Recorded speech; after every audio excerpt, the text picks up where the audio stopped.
భక్తి సంగీత కుసుమాలు ఛానల్ వీక్షిస్తున్న ప్రేక్షక మహాశైలందరికీ భావార్థామృతం సిరీస్కి పునఃస్వాగతం. ఈరోజు మనం ఈ వీడియోలో హనుమాన్ పంచరత్నంలో మొదటి శ్లోకం యొక్క భావార్థం తెలుసుకునే ప్రయత్నం చేద్దాం. మన సనాతన ధర్మంలో భక్తికి, దాస్యభావానికి, శక్తికి నిలువెత్తు రూపం హనుమంతుడు. ఆ స్వామిని తలుచుకుంటేనే మనలో ఒక తెలియని ధైర్యం, ప్రశాంతత కలుగుతాయి. ఈరోజు మనం ఆంజనేయ స్వామిని ధ్యానించడానికి ఎంతో అద్భుతమైన, పరమ పవిత్రమైన హనుమాన్ పంచరత్నం స్తోత్రంలోని మొదటి శ్లోకం యొక్క భావార్థం తెలుసుకుందాం. ముందుగా శ్లోకం. వీతాఖిల విషయేచ్ఛం జాతానందాశ్రుపులకమత్యఛం సీతాపతిదూత్యాద్యం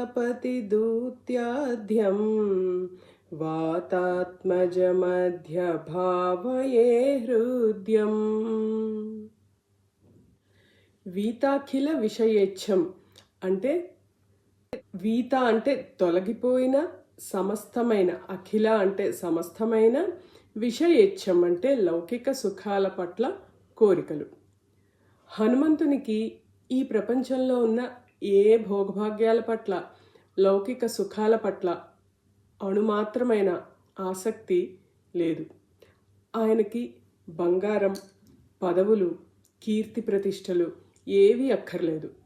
సీతమ్మ తల్లి లంక నుండి తిరిగి వచ్చాక హనుమంతునికి ఎంతో అమూల్యమైన ముత్యాల హారాన్ని బహుమతిగా ఇస్తుంది.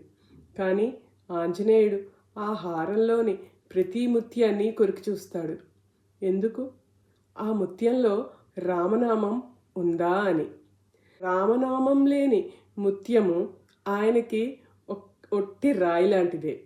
అంటే భగవత్ చింతన లేని ఏ లౌకిక వస్తువు ఆయనకి అవసరం లేదు అని ఈ పదం మనకి చెప్తుంది. జాతానందాశ్రు పులకం అంటే జాత అంటే కలిగిన, ఆనంద ఆశ్రు అంటే ఆనంద భాష్పాలు, పులకం అంటే రోమాంచాలు అంటే గుగుర్పాటు. ఎవరైతే హృదయంలో ఎల్లప్పుడూ రామనామాన్ని స్మరిస్తూ ఉంటారో వారికి కలిగే పరమానంద స్థితి ఇది. హనుమంతుడు ఎప్పుడు రామకథను విన్నా, ఎప్పుడు రాముని తలుచుకున్నా ఆయన కళ్ళ వెంట ఆనంద భాష్పాలు కారుతూ ఉంటాయి. శరీరం భక్తితో పులకించిపోతుంటుంది. ఇది సాధారణమైన ఏడుపు కాదు. భగవంతునితో పూర్తిగా లీనమైపోయినప్పుడు లభించే పరమ పవిత్రమైన ఆనందానుభూతి.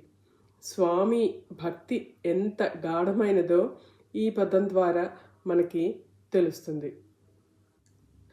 అత్యచ్చం, అతి అంటే మిక్కిలి, అచ్చం అంటే స్ఫటిక లాంటి స్వచ్ఛమైన వాడు.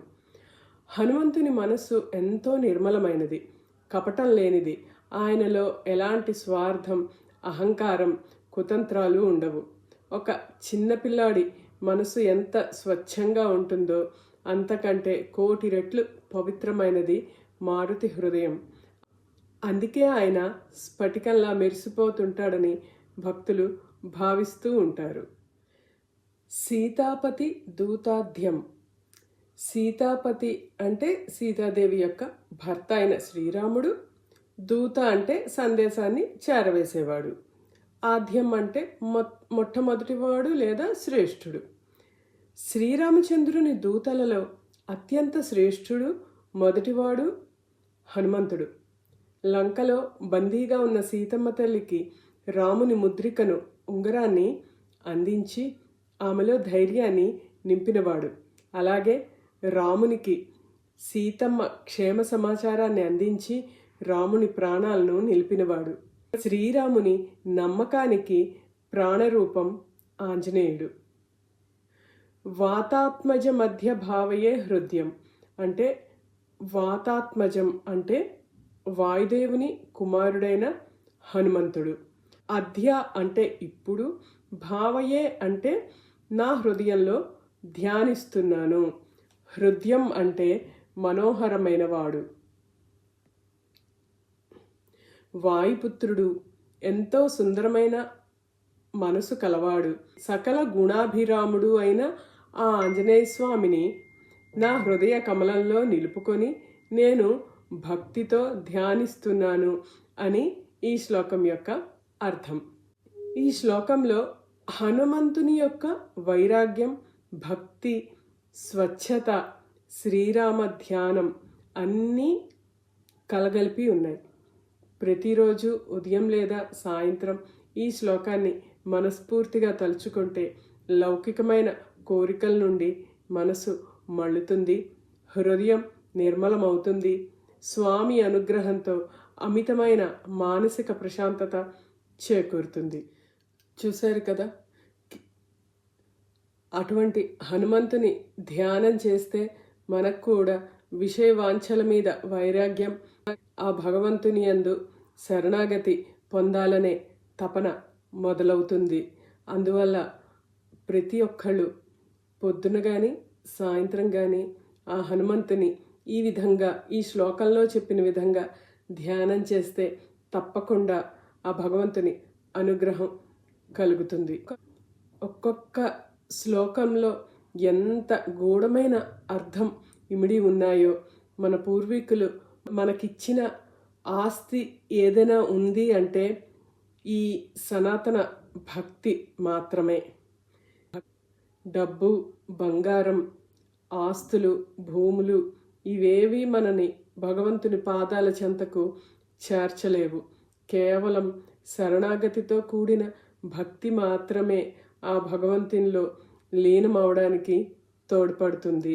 మనం కూడా అటువంటి భక్తిని భగవంతుడి పట్ల చూపించాలని మన పూర్వీకులు ఈ చిన్న చిన్న స్తోత్రాల ద్వారా, శ్లోకాల ద్వారా మనకి తెలియచెప్పే ప్రయత్నం చేశారు.